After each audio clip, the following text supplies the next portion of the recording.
Hello, and welcome back to our exploration of Marcus Aurelius and his wonderful meditations. I believe we're on episode 8 now, and this is the third book if you're reading along.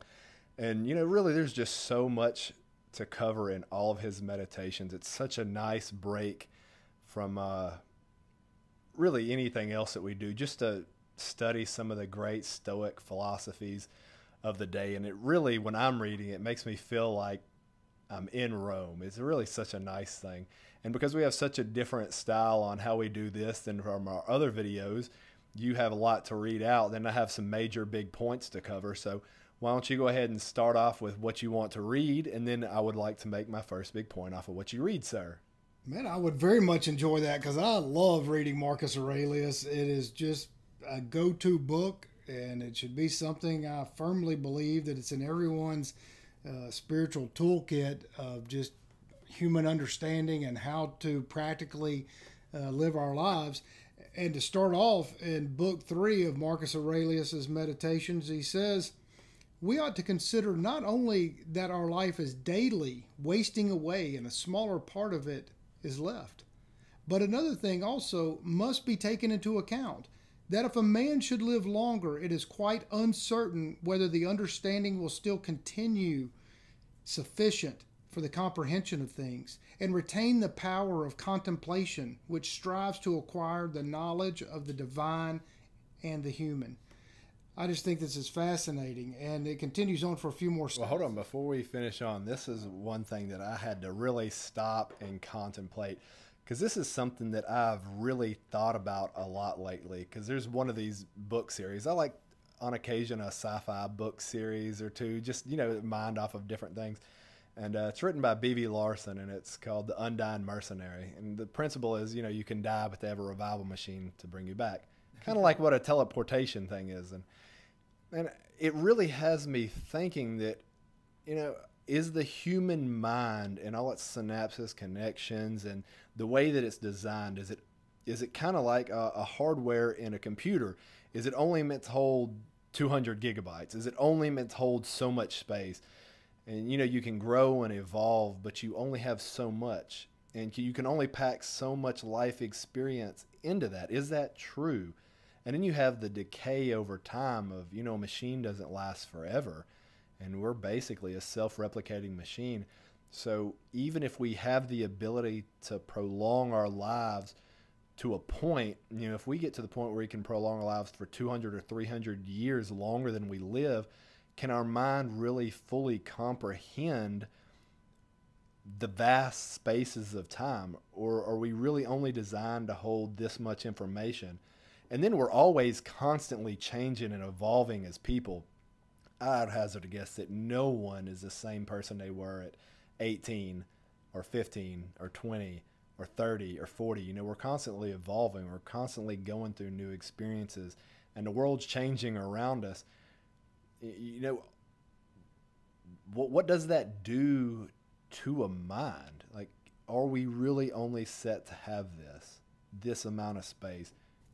Well, he talks about it right there, and it is something that I think that could even be on one of our laundry list of topics to discuss, because it's fascinating. Because for me, I have this notion that we are we are much like a radio, where we receive information, we receive things. Our mind is a separate type entity, and works in conjunction with our universal and individual consciousness. So that is an interesting topic. I think that would be something we would talk about ad nauseum and at complete joy and fun at a later date. But if I may continue, in this first paragraph of book 3, it continues on that, for if he shall begin to fall into dotage, perspiration and nutrition and imagination and appetite and whatever else there is of the kind will not fail, but the power of making use of ourselves and filling up the measure of our duty and clearly separating all appearances and considering whether a man should now depart from life, and whatever else of the kind absolutely requires a disciplined reason. All this is already extinguished. We must make haste then, not only because we are daily nearer to death, but also because the conception of things and the understanding of them cease first, which is quite true. We've seen it with our own elderly people that we know, to a large extent. Some of them not so much, but that's just an interesting thing. Do you have anything to add to that, sir? I do, but later on when he starts talking about the fates, I think that there's an interesting connection that I made in my mind. So I'll let that kind of sit till we get later on. All right. Well, I have a highlighted spots on the few pages of this that I think are very worthy of consideration, and that I think our viewers and ourselves find fascinating.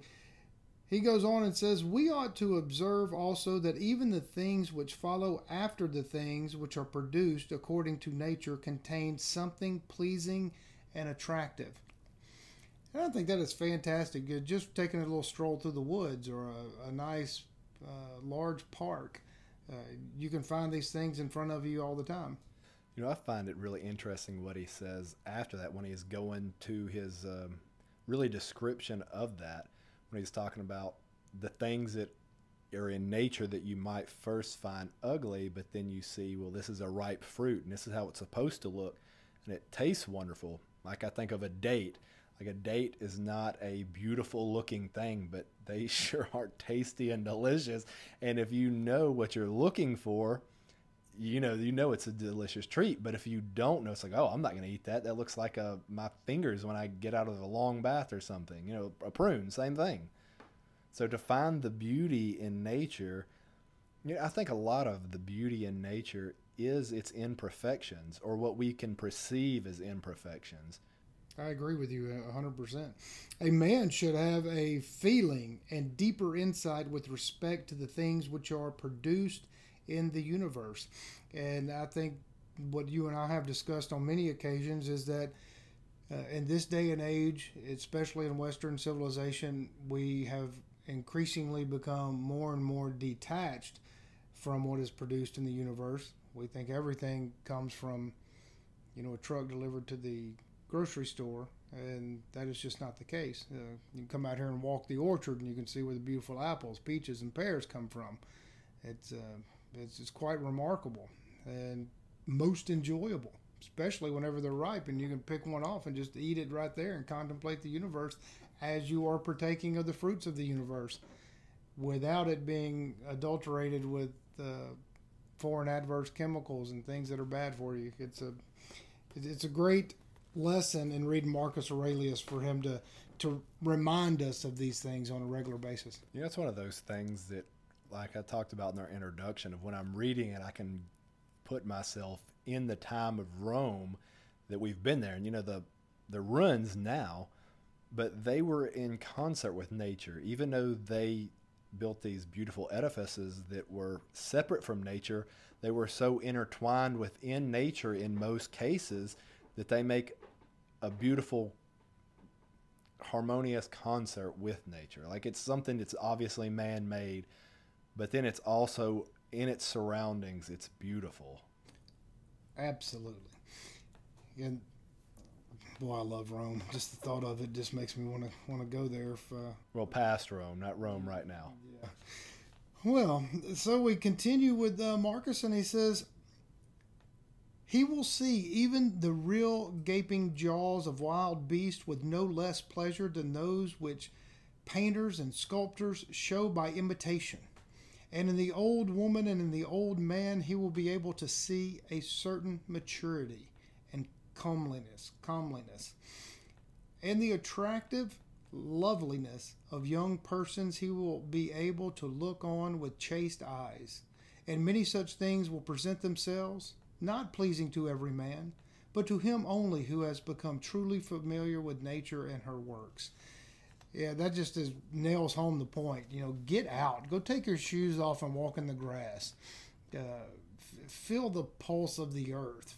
Feel and see and experience the majestic wonder of this place. It's invaluable. It helps us just be really better people in doing so. It calms the soul, alleviates stress. Well, it can make you feel that your problems are not as big as you think they are. I mean, we are on, like Marcus says later on, that we're on Earth for this finite amount of time. And before you were here and after you're gone, those mountains and trees and all that has been there and will be there. And if there was once a great city, nature will take it back over. No matter how we think we're men and we can conquer nature, if you give it enough time, even New York City would go back to the trees and the forest taking over, breaking through the concrete. What we think we conquered nature, we only did it for a small amount of time. The man-made assets will fail, collapse, be corrupted, where nature will take it back over. For sure it will. Well, as Marcus continues to tell us, thou hast embarked, thou hast made the voyage, thou art come to shore, get out. If indeed to another life there is no want of gods, not even there. It's basically saying just appreciate what nature is providing. It's just fantastic. Do not waste the remainder of thy life in thoughts about others. Boy, isn't that true? Man, that is so true. I would like to think of one point to what you just said when he was referring to the gods. If you go back and you know anything about the Roman theology, all their gods were basically forces of nature. So when they're worshiping and thinking about their gods, it is a force of nature. So it's not necessarily, they really believe that Poseidon did this or that. Well, they thought of them as acts of nature. So yes, when they talk about their gods, they speak of it in a more natural sense than what we in Western society think of gods as. Absolutely. I do like the idea that he continues to say, do not waste your life, thinking about others, because there's a lot to think about in our individual selves.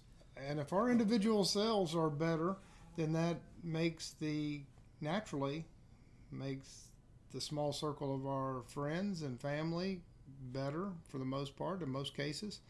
And in the same way, that energy and that self delve into your, inside, permeates throughout the world. And why waste time on somebody else when you got enough things to focus on in your own soul? Yeah, because you are the ruling power of your thoughts. When I read this, I had to go back to Ayn Rand and the Fountainhead. And it's the part where there's a sputter chapel and hold on, I'm drawing a blank. Rourke goes to see the chapel, how it's been corrupted. And Edward Toohey's there, and he says, "Oh, Mr. Rourke, I have to ask, what do you think of me?" He says, I don't think of you, which is which Marcus is saying right there, to have that kind of character that you don't think of the people that wish you ill. Why? Why would you give them the power to control your thoughts? Because giving them your mental real estate, then they've already won. Just don't pay them any attention. Who cares what they think? It doesn't matter if they think good or bad of you. It makes no difference to you, or it shouldn't make any difference to you. Why would you let them invade the space that should be reserved for only you? Yeah, absolutely. That is very true. It says, "For thou losest the opportunity of doing something else when thou hast such thoughts as these." Yeah, I mean, it's the opportunity cost that you are losing by bettering yourself, by doing something more productive, by contemplating what anyone else has to say or think about you. It is. It's very true. So thank you, Marcus, for always reminding us of that. We ought then to check in the series of our thoughts everything that is without a purpose and useless. Boy, isn't that true? I mean, how cluttered are our thoughts and our minds and our hearts with so much junk. I mean, we're just individual hoarders of nonsense. We just need to get rid of some of this stuff. It's so true. If I could refer to some other books that I've enjoyed throughout the course of my life, Sir Donan Cole, when he's speaking of Sherlock Holmes, He refers to his own mind as a well-appointed attic with supple furniture and a wonderful filing system. That's how he refers to his mind, that he is really great in this aspect, and it's because his mind is so well organized and it's filled with the things that he wants and likes and enjoys. So I think about my own mind and things that have gotten in my own mental real estate, and I think of it as an attic sometimes, like, man, I really need to do some spring cleaning. And that mess over there in the corner, which it is because I don't know or care what Kim Kardashian did last week. It makes no difference to me. I don't want these things in my life. I don't need it.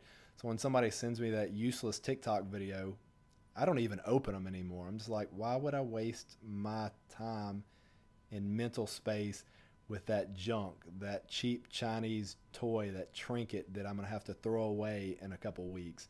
I want to keep my mind with my well-appointed furniture. That is a very good analogy, and I wish that the younger and even on up to all ages really get their minds cluttered with so much stuff from social media and addicted to phones. They're just hoarding more useless stuff into their mind's attic that just needs to be just thrown out, disinfected, and be done with it. Yeah, it's just something. So from thy words, it should be plain that everything in thee is simple and benevolent, and such as beliefs as social, and such as benefits a social animal, one that cares not for thoughts about pleasure or sensual enjoyments at all. That's a little difficult to do. I would say for me, that is quite an impossibility at this point in my life. You know, he's much more of an advanced age when he's writing this, so maybe he's writing this from his mental state now, which is interesting because what we were speaking about earlier in his meditations. You know, if your mind can only grasp this much and it slowly evolves and changes over time, plus you have different rampant hormones that go through your body at different points in time in life. Yeah, absolutely. And he was the ruler of Rome, so he had all the pleasures that one could ever want or ask for. So I'm not really sure that he's the greatest authority on turning away from pleasure at this point. This is a very good point. But I think it is something that we should forgo more often than not. Like sometimes a lot of people find that having a big nice dessert at the end of a meal is sensual and pleasurable, and all they're doing is destroying their flesh and just pounding on extra weight and fueling cancer with sugar and all these other bad things, or to have an overgrown desire for sexual appetites, or for too much alcohol, or too much of anything. No, I do agree that there should be certain points that you should try to, get away from some of those things that you find so desirable. That's one of the interesting things that I like about the Catholic religion and their Lent, where they ask their members to give up something.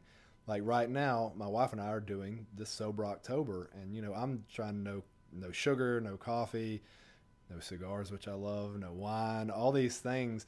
And my brother's asked me several times, how's it going? Well, currently we're 8 days in, which, 31 days in October can be a long time. And, simply, it's not a sacrifice if it's not hard. Some of those things are very difficult, especially when it's so easy in today's time to get. It's very easy for the common person to get a sugary treat or a cup of coffee. If you have the self-discipline to not do a particular thing, let's say dieting, for example. If you have the self-discipline to go hour by hour, second by second, and just forcing yourself to go, oh, I can't do that, oh, I'm really kind of hungry, and you just recondition your mind and your body in a certain way, and it's painful for the first few weeks, then all of a sudden that starts to transform into a habit. Your body and mind start to enjoy it, and then the things that were causing you harm that you enjoyed all of a sudden become irrelevant to you. Or you go the opposite and you don't like them at all. That's right. For instance, fast food. The smell of fast food disgusts me. Yes. And I used to really enjoy fast food as a cheat meal when I was dieting. You know, I would like that. And now, just the thought or smell just makes me nauseous. It really smells disgusting to me. Yeah, it's nasty. Because it is disgusting, to be honest. Yeah, yeah. I like when he says, acts fair and he is persuaded that his own portion is good. That is, if you're able to persuade yourself that your portion, your lot in life is good, you can probably mentally overcome almost anything. I'm pretty sure of that. He said he remembers also that every rational animal is his kinsman. And that is so true, especially living out here in the middle of, piney woods, 30 minutes from the nearest town, and no neighbors out here. You see the very delicate balance of nature and how all these different creatures work together to create this harmonious world, and they are our kinsmen. And we just instantly think that, oh, that bug or that spider or that whatever is not a part of me or connected to me or not benefiting me. In fact, it is in a large way. I think it's interesting you said and used the word harmonious.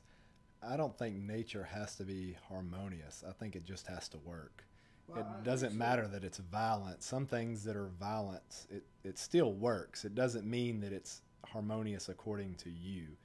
Harmonious according to you, I think, is a good way to describe that, because I have struggled with that over the years. The nature is in this delicate balance, and there is a lot of, to us, seems violent. But I think maybe that is just our own imperfect perception of what is actually happening whenever it actually is perfect. I mean, you have these snakes that are killing rats, and it looks horrible and nasty, and it looks like there's a lot of suffering, and maybe there is, but it is a balance that is just phenomenal. And I don't know, that's a whole nother subject, but I think that's a fascinating one to delve further into sometime later. So he is saying that the animals are our kinsmen, and that to care for all men is according to man's nature. I'm not so sure about that one, Marcus. Well, I think he's speaking in the terms of natural law. If someone acts within natural law, then it is with your natural nature to be in accordance with that. When people go against natural law, like we have certain laws that violate natural law, and if you break these laws, there is a sentence for it. But then again, those don't violate natural law. There's a lot of what you would say victimless crimes. Like, I think that someone should not go to jail for having an illicit substance on them. I think it's their body, and as long as they're not hurting someone else, then that's fine. But that does not violate natural law. That violates human law. And I think Marcus is speaking more of the things that are within natural law. Yeah, maybe so. I hope so. But either way, his whole writings are just, for the very most part, good to know and understand and to keep in our hearts and to use as a reference tool all the time to be better people and have a good, solid understanding of some of the better practices of man. And it says, but as to those who live not so, he always bears in mind what kind of men they are, both at home and from home. Boy, isn't that true, man? There have been so many times in my life where I have only been around a particular business associate or acquaintance, and in certain lights, and in those environments, they are one way, and then when they are put into another environment, they are another person entirely. That's always baffled me. They so compartmentalize that, okay, well, I'm at home now, and I'm in front of my wife or girlfriend or whatever, or husband, and they want to put on this persona, and then you get them out somewhere else away from the norm, and all of a sudden, they're totally different. it's always baffled me. Like in personalities, laughter, jokes, everything seems to be different. And that is, I think that's a confused individual. You know, I think that most people have that to certain degrees. I don't think everyone's always constant the same all the time. I think when certain people are around, they might even do some of these things just, to be more accommodating to the other person's views. They slack off some little bits of this personality and they amplify it over here. I don't think necessarily that's a bad thing, or it doesn't have to be a bad thing. Yeah, well, I think you might be referring to more social interactions where you are not only social interactions, just the way that, for instance, that I don't think it's wrong for certain people to act differently when they're speaking to this person or this person. And if you were just their friend and you see them associating with this group and you see them associating with this group and you're like, man, I've never seen that side of him. He was a completely different person or she was a completely different person. I don't think that's necessarily bad. They can just be acting out different parts of their personality within that certain social setting because they are different in that social circumstance or setting. And it just goes to. I think what you're saying is a different line of thinking because, which is it's just a different perspective when I'm thinking of something totally different. I think that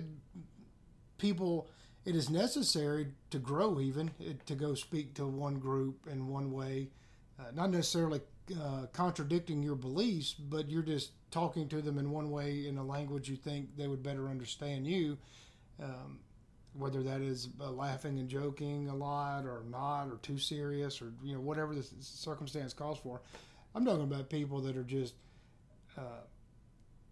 outright appearing to be really conservative in an upright manner. Then you take them away from home, and all of a sudden you can't get them out of the strip club because their wife's not there.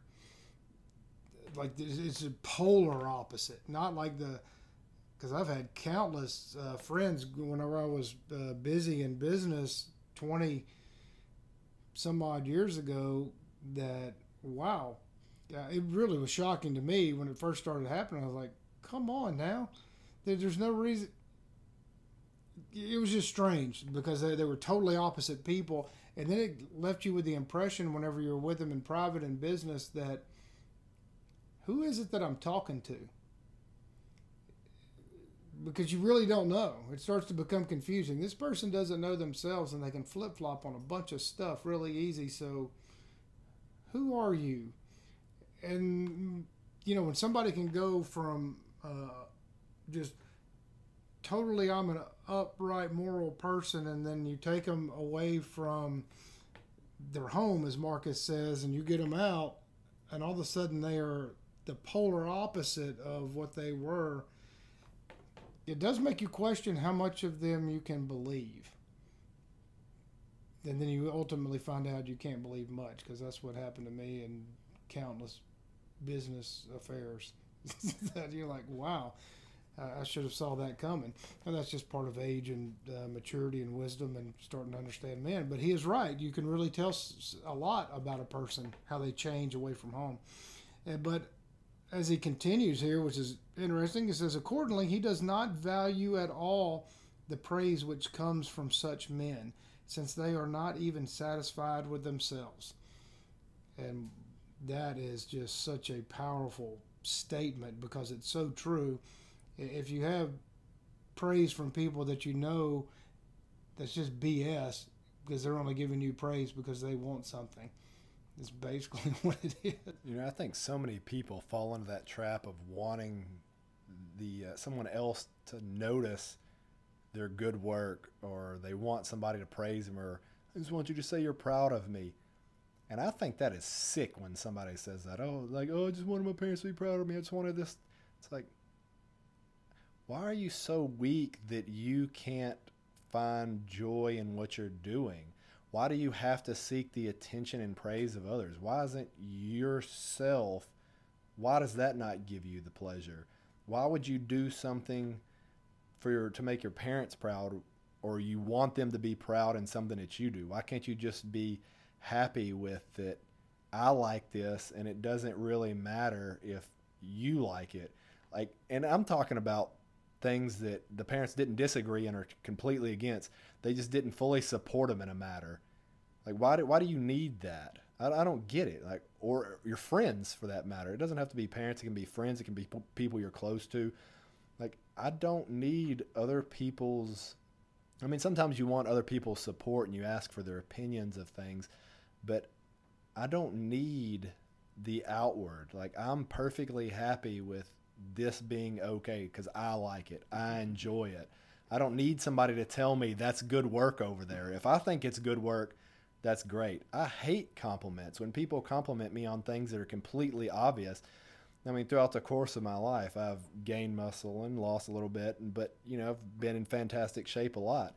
And I always find it strange when somebody is complimenting you on those things. And I'm like I can see myself in the mirror. Like, I get it. I know I look this way. I don't need you to tell me. Like, I find it very strange for you to compliment me on that. Like, don't you know what you look like? And don't you know that you derive your self-image from yourself, not from other people? Or at least I have throughout the course of my life. So I find, like what Mark is saying here, that don't take care in the opinions of others. Don't get caught up in people that don't live according to nature, that they need other outward opinions. I always take it back to when you talk with anybody that has kids. They mention something about your kids so they can talk about their kids. So when people ask me, oh, do you have a kid? No, I don't, because I don't want to hear about your kids. I do like how you continue to use the word need. You don't need it, but you would want it. Like, like the appreciation or the acknowledgement of a parent or loved one or somebody you care about, for them to acknowledge a certain deed or something you've done that you're proud of, and then they acknowledge it and pat you on the back and say, hey, that was pretty remarkable, but you didn't need it. And I was reminded me of Sadhguru, who was talking about relationships and marriage, or someone that you're committed your life to. And it really cracked me up because he goes, you can sit with that person and go, I don't need you. It's not like, when you see romances on TV, like, I can't live without you. I need you. And he was making fun of that and said, sit down with them romantically and let them know that you don't need them, but you enjoy them. You've invited them into your space and they've invited you into their space, and y'all are mutually experiencing and enjoying life together. And without you, I would rather not be without you, but I don't need you. I am my own person. I enjoy being with you. I want to be with you, but I don't need you. See, now I really like what you did there by using need, because when I say need, I always think of the word need as a parasite needs a host. Yeah. That is what need is. So when I think or say the word need, I'm generally referring to it as something negative. Yeah, well, I think that it is a negative to need anything. Like, you want it. You don't need it. You enjoy it, and you would like to continue to experience a certain thing, but your life is not going to come to an end without it. That's just an interesting take on what we're talking about here with Marcus.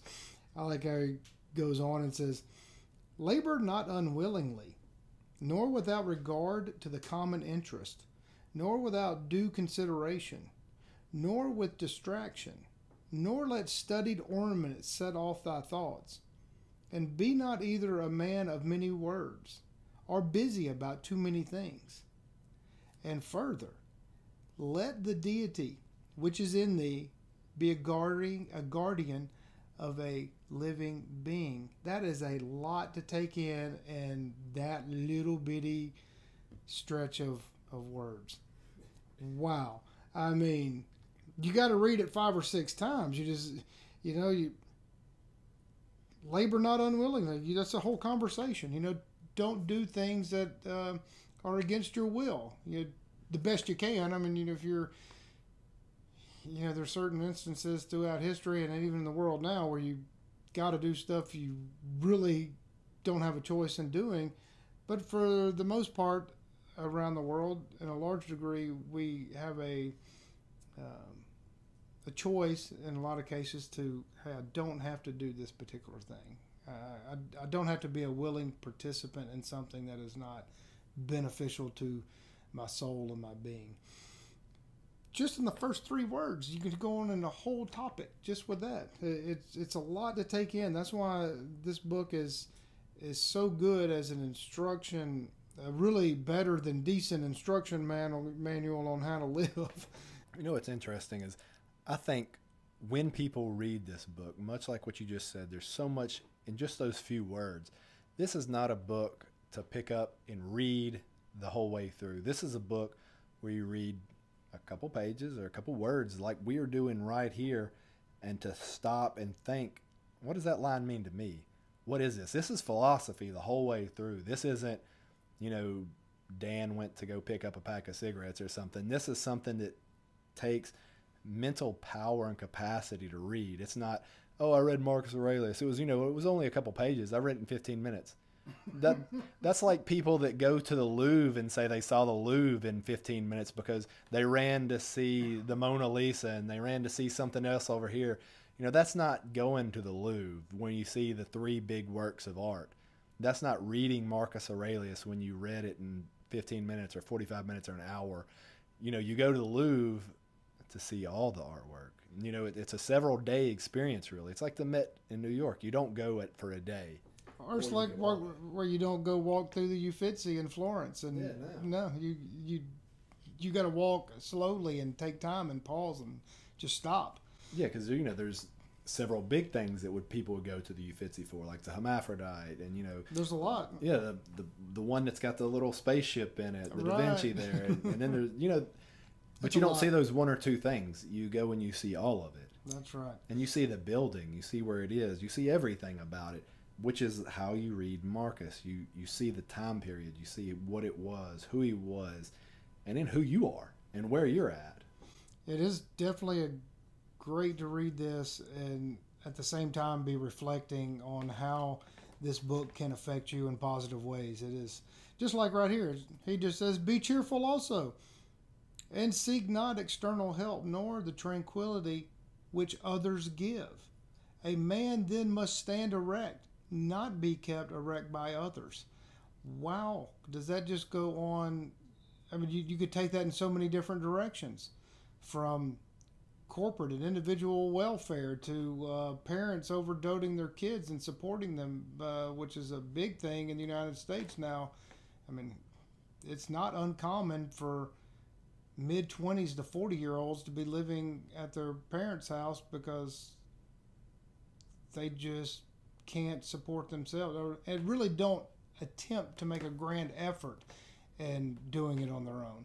They have the comfort and security of mama doing their clothes for them until they're 30, and there's a million different directions that can go, but it all boils down to the same thing. Hey, learn how to stand up on your own, and that's a big deal.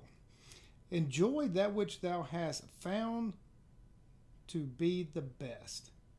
Now that is something that I have really tried to do a lot in my life. Try to find things that are the best. To be around as soon as I discover someone is not the best, let's say that's kind of where I was taking that, may not sound right. You want to be around quality people. People that are the best at saying, if I'm going to do something, you can count on their word. They are the best. I like to have fine writing instruments. I like to use the very best. I like to use the very best journals, the very best paper that's going to last. It's going to be quality. I know that when I write you a letter, as I've done, and you put it into your special place where you keep those things, that letter, you'll be able to open it up 100 years from now, and the letter's going to be fine. It's not going to be all weathered and cracking and that sort of thing. It will hundreds of years from now, but it's a whole different matter. The best is important. There is something to be said for high quality of character, quality of the things you use. Sometimes you pay a little bit more, but you can use it for a very long time instead of buying cheap stuff that you have to replenish so many times that it becomes more expensive than the best thing. That's an interesting point that a lot of people I do not think take into consideration. Generally, when I'm making a big purchase of something, I think, how much would I spend to use this item for a day? And if you're going to spend, I'll spend $5 to use that for a day. Okay, well, how many days then can you use it? Because then you're not taking your purchase to a one-time purchasing fee. You're depreciating that over several days or years. And then all of a sudden, it actually becomes cheaper. Yes, that's a very valid point. And I think that's something we should all take into consideration. Whether you're talking about buying clothes to shoes to really any and everything, if you're able to, try to pick the highest quality that you can actually afford without hurting yourself. So, you can always save up for things. People think that they need something new all the time, and they just want that feeling, Like, we can go back to one of the things Napoleon Hill says is don't buy something because it's on sale if it's not what you really want. Save up for it. If you really want it, save for what you want and get what you want. If you've lived without it for so long, what's another couple of months of saving where it doesn't cripple you to afford it? Sure. It's kind of my belief system with buying boots. I enjoy wearing boots, especially during the fall and winter months. And I have boots that I've had for 15, 20 years that I've had resold. Gosh, I've had some of them resold 3 and 4 times. They're expensive boots, and I use them for everyday use. But I wear them. They're such high quality, I can spend a fraction of what it would cost to get them replaced and have a new sole put on the bottom, and they're just like new because they're high quality, and they'll last another 5 years until I need to have them resold again. I just think that's an important thing. Plus, you kind of get attached to it because you fit your foot perfect then. But that's neither here nor there. So you say, never value anything as profitable to thyself, which shall compel thee to break thy promise. Boy, isn't that the truth? Just don't break your promise. And to lose thy self-respect, to hate any man, to suspect, to curse, to act the hypocrite, to desire anything which needs walls and curtains. Wow, we should give this to every politician in the world. Yeah, I don't know what they would do with it, but, we should give it to them. Yeah, don't lose I don't know if any of them have self-respect, but, don't use walls and curtains. I think that goes back to his living in accordance with nature and the natural laws. Things that violate natural law are not going to be good for you in the end. No, for sure. And what is chief of all? He will live without either pursuing or flying from death. But whether for a longer or shorter time he shall have the soul enclosed in the body, he cares not at all. For even if he must depart immediately, he will go as readily as if he were going to do anything else which can be done with decency and order. That's one hell of a way to think about dying. Yeah. I'm just going to go die just like had to go change my shorts or, whatever. I got to go. It's raining outside. I need to get an umbrella to say, well, I got to go die. I mean, that's just do it like any other chore. It's, all right, well, this is what I got to go. This is it. Death is one of those interesting things because no matter how hard you try, you can't avoid it. So you might as well take it like that. I mean, it's kind of weird to spend your whole life afraid of something that is unavoidable. It will happen. So if you see it like that through your whole life, think about how much mental space, time, and real estate people waste on the fear of such things. Their fear of the inevitability. You cannot avoid it. There's so many things that you can avoid, but death is not one of those. You're right. In the mind of one who is chastened and purified, thou will find no corrupt matter. And that is good. It is good to not be corrupt in anything in any way. And nor is his life incomplete when fate overtakes him. Besides, there is in him nothing servile, nor affected, nor too closely bound to other things, nor yet detached from other things, nothing worthy of blame, nothing which seeks a hidden place. And man, that is great. There's nothing too attached or not attached. There's just, hey, I'm here. I think if someone wants to really understand and fully grasp that statement and wants to do it over 50 hours or so, the Fountainhead from Ayn Rand and her character Howard Rourke is the embodiment of that statement. And boy, and if you don't have time to read the book, just the old movie is still really good too. Yeah, but I mean that is the embodiment of that phrase, of the man, the perfect man, and how not to be corrupted. That's exactly what the entire book is about. And It's just, 50 hours of someone's beautiful philosophy on that statement, which is amazing that Marcus Aurelius says things that you can spend hours, dissertations on. I mean, in just small little snippets, yeah. Reverence the faculty which produces opinion. Depends on what opinion.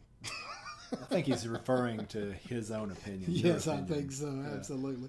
This faculty promises freedom from hasty judgment and friendship towards men and obedience to the gods. I think we do have to respect our opinions, respect our gut, respect all of the internal forces that are within us that produces these things, and weigh them and actually place judgment on ourselves and revere our own decisions. That's uncomfortable for a lot of people to. Whew. Yeah, it is. Yeah, looking inside it's tough. It's a tough proposition. Yeah, especially since I think most people want to think of themselves as the hero in their own narrative. That's right. Well, bear in mind that every man lives only this present time, which is an indivisible point, and that all the rest of his life is either past or it is uncertain. It's kind of like our topic of what is now. Then short then is the time which every man lives, and small the nook of the earth where he lives. And short to the longest posthumous fame, and even this only continued by a succession of poor human beings, who will very soon die, and who know not even themselves, much less him who died long ago.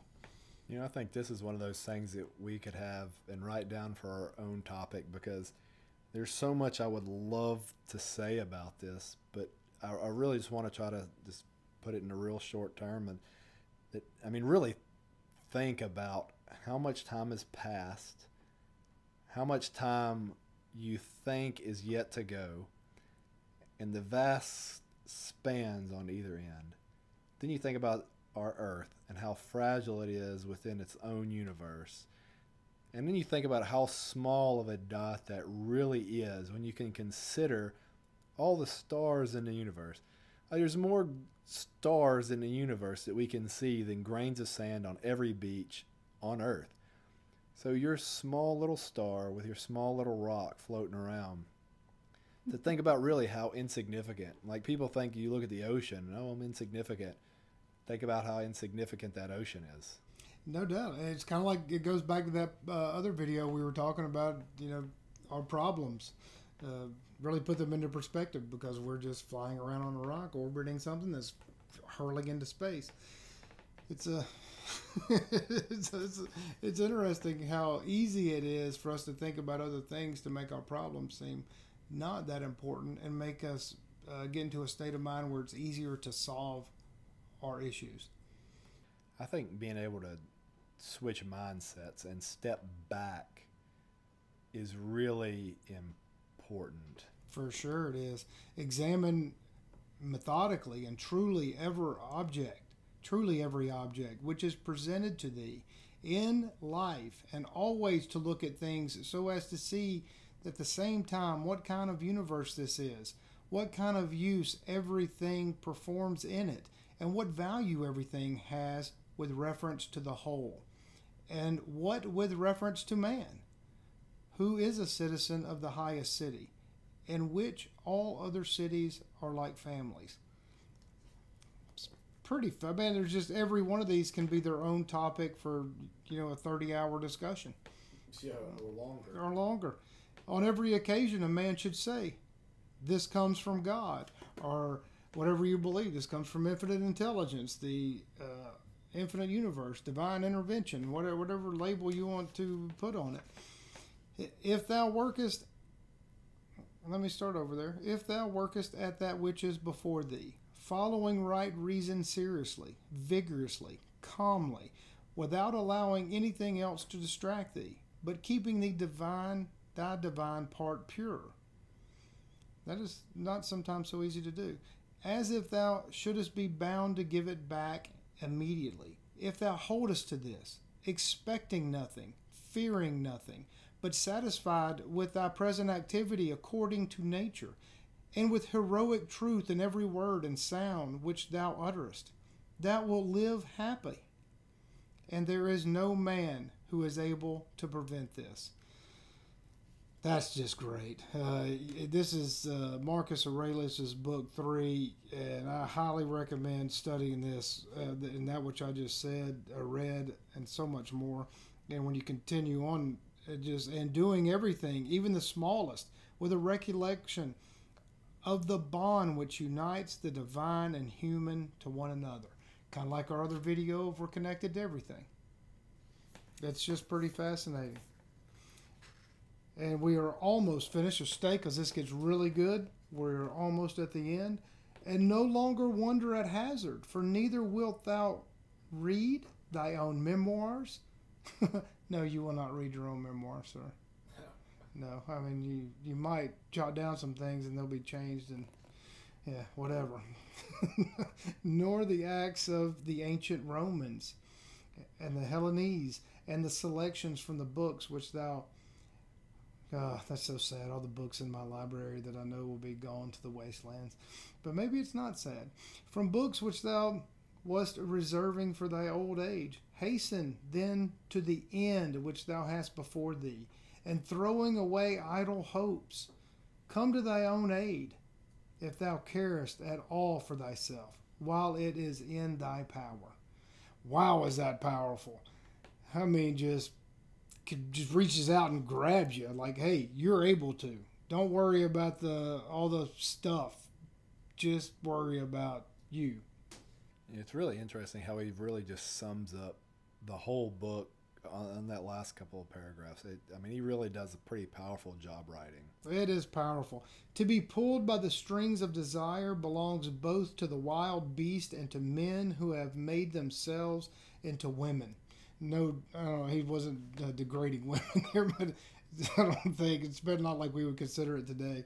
But control your strings of desire, then that means like everything, to overeat, to overdrink. Basically it's like, hey, watch yourself, be in moderation. I think it's an interesting point to mention that the way that the Romans and the Greeks initially thought of women. If you go back to the creation story of the Romans and the Greeks, there's not really a whole lot about, like in the biblical Bible or any of the other holy books, about how men were created. It's like, oh, well, they were created and they messed up and there was a punishment for men, and the punishment was not like in the Bible where Eve had to give birth. Women were strapped with that. No, the punishment for the misdeed of the Greeks was that they got women. So when you hear the Greeks or the Romans talk about women in such a negative manner, it's because going back to really the religious text that the world only belonged to men and everybody got along great, and then they were strapped with a burden of women. The Greeks did not exactly see women the way that we did.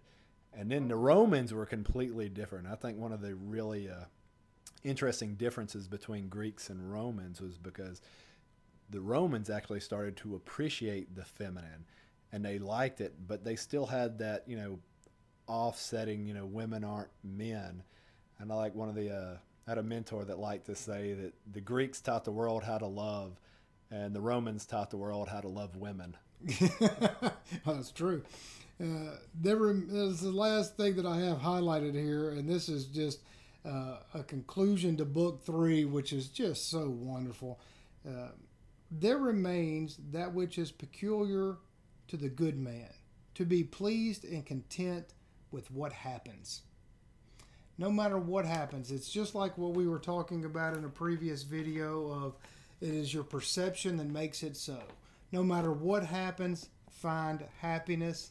No matter what is going on, there is always a positive. I know that it is. We've all had times in our lives. I have had extended periods of time where I was really struggling to find any good in anything, and as time is the healer of all wounds, maybe, but you go on and you can start to figure out, and philosophizing and thinking and meditating and figuring out that, hey, I do only have these remaining moments that I don't know how long they will be, how many more of them there are. So instead of being indifferent or depressed or anything else, why don't I force those energies to be more in line with the positive nature of what and where I can find it? I don't even know if it's a forceful thing. I think it's something that we lose as we grow up. Anyone that's had a toddler knows that they can go from extreme happiness to mad and angry and throwing a huge tantrum, and then 5 or 10 minutes later, none of it mattered, and they're back happy, going great again. And I've thought several times, like, man, I want to be able to do that. Yes, I can wipe my own butt, but I cannot just switch like that from, man, that really made me mad. And it just, like, things ruin your whole day. I think that would be wonderful if we did not grow out of being able to switch on a dime where we're like, all right, that really made me mad. Or that was really annoying. But hey, look at that. Yeah. We do lose a lot. Now that we're conditioned to depress our kid inside of us. That is just a sad reality of Western civilization, where just in one of our videos of talking about dreamers, in our society, oh, he's just a dreamer. His head's in the clouds. That's horrible. Yeah, but it's the dreamers that put those dreams into action that actually change the world. It allows us to be able to communicate the way we are with all of you now. So there's just a lot of ways to go with this book, and it is a valuable, indispensable tool in helping everyone be a better person and to contemplate life in different ways that you really might necessarily have thought of without it. And join us on BitChute, Rumble, Odyssey, and of course on this, because we put it here first on YouTube. So, Mr. Schmidt, what you got? I just want to, again, when reading this book or watching our videos, I think it is very important to read these things or watch these things and really think about what it means to you and not just breeze through some of this stuff. It might not look like a big, dense, thick book, but there's so many things that really hit so far and hard to home. And you can look at, just like I mentioned, Ayn Rand's Fountainhead, with that one little sentence, she wrote a whole book on it. And you can do the same. This is something that there can be several college dissertations written on. This is dense stuff that you can read and think about through the entirety of your life. And it's something that you might want to just keep on your shelf and pick up throughout the course of your life. And how do you think about this now? And during your daily journaling activities, you might not have something to write about on some of these days. And you're like, well, you pick that up and you say, well, how do I feel about this sentence? And it's not really about the whole book. It's really sometimes, the book is the forest, but you want to stop and look at each individual tree and get down to the words and the choices that he used in this. And I think it's a really powerful book that I really think everyone should read and see how it really pertains to your life. How many great authors and great other philosophers have used this work, much like Marcus in his own work, stood on the shoulders of other philosophers. Like soon we're going to get into book 4, and he mentioned Socrates. So with that, I just want to thank everyone out there for watching, and have a good day.